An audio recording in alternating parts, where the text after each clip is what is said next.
Hey friends, I'm Keely Dunn of FH Umpires. You may know me from such video series as Feature Friday, Umpire at Home, or Ruly Tuesday. Maybe this Ruly Tuesday, don't know where it's going to show up, where I talked about premature penalty stroke attempts. So, I f***ed up. I missed out taking into consideration Rule 13.9, which is obviously super important and intimately connected to 13.7 sub F and G, and I incorrectly stated the award that would happen in a particular scenario, flat out. So I'm going to correct that. I'm going to edit the original video, and if you want to skip to that right now, just get to the good stuff, boom, go to this here. I don't know. And I'll see you in a bit. Bye. So the rest of this is I have a few other things that I wanted to express and to you all. First off, this was a really good lesson for me, and I need to continually remind myself that when I take such a narrow focus on a rule, that I risk missing out on something else really important, like a definition or another clause elsewhere that has direct application to that rule. So the key reminder, the key learning point for me is to keep reading, to keep checking, and to keep listening to you guys. Second, I really appreciate all of you who caught the error and got back to me on it, honestly. I'm not gonna lie, it is really terrifying to put all this stuff out in public on such a regular basis. And I mean, I've got credentials, but they're not the biggest credentials. But a lot of you have no idea who I am. And you let me into your social media feeds and you trust me that I'm going to get stuff right. And when I do that, I'm going to make you a better umpire. I take that really seriously. And it's really similar to that fear and pressure that we put on ourselves when we're umpiring. And we go out on the pitch and we don't want to f anything up. For those players and coaches, we want to give them the best. And I appreciate that fear. I understand it. And what I'm trying to do is to keep pushing through it. Every video, I just plow through it and say, yep, I might make a mistake this time, but I'm going to give it a shot.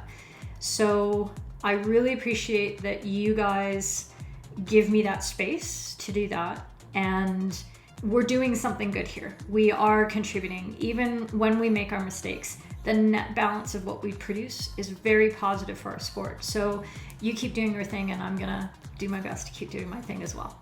So thank you to everybody who messaged me on Facebook, Instagram, Twitter, and were absolutely not total about it. Thank you so much. You were very gracious and kind with how you phrase things to me, and we could all use a little more grace and kindness in this world, I think. That brings me to the last topic, very conveniently. I posted something on my personal Facebook page a few days ago, which was before actually I produced and filmed this video. So the timing actually really makes sense in a lot of ways. And I basically expressed how I am struggling with things right now. I've been pushing myself really, really hard over the last 4.5 months, thereabouts. I've been working 12, 14, 16-hour days, even on the weekends, pushing out tons of content because it really does bring me joy. To be able to ship and get done right now is so rewarding, and I'm getting so much great feedback from you guys. I want to keep that going.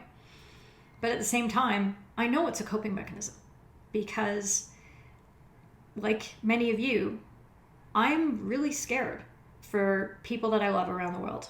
I miss my family, my friends.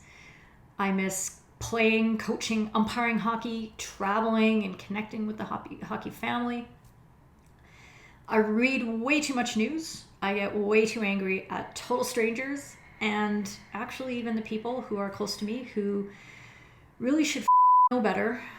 There's financial pressures. I've got 2 bum knee replacements that I haven't been able to get sorted yet. This isn't a complaint about all the things happening to me, I hope, but I'm trying to recognize that there's a lot going on here and I'm not looking after myself as well as I should be.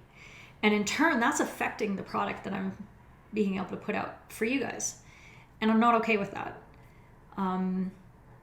If you're feeling the same way that I am, or maybe you're feeling things but in a different way, but you have that mix of anxiety and panic and grief and confusion and disbelief and anger and this weird mix just churning around you all the time, and you similarly lack the emotional skills to talk to the people who are closest to you, as I clearly do, feel free to drop me a line. Send me a quick word, a text chat, an emoji, whatever. Or, talk to somebody who you are close to, because that's a really cool alternative as well. And in the meantime, I'm going to put some more work into doing just that and a little bit less on FH Umpires, at least on the weekends. In sum, mask up, and let's get back to Ruly Tuesday. Thank you. Hey friends, I'm Keely Dunn of FH Umpires with another Ruly Tuesday, a hot take on just one rule in the book. Penalty strokes taken by the attacker before the whistle blows. What's up with that? Anchors up.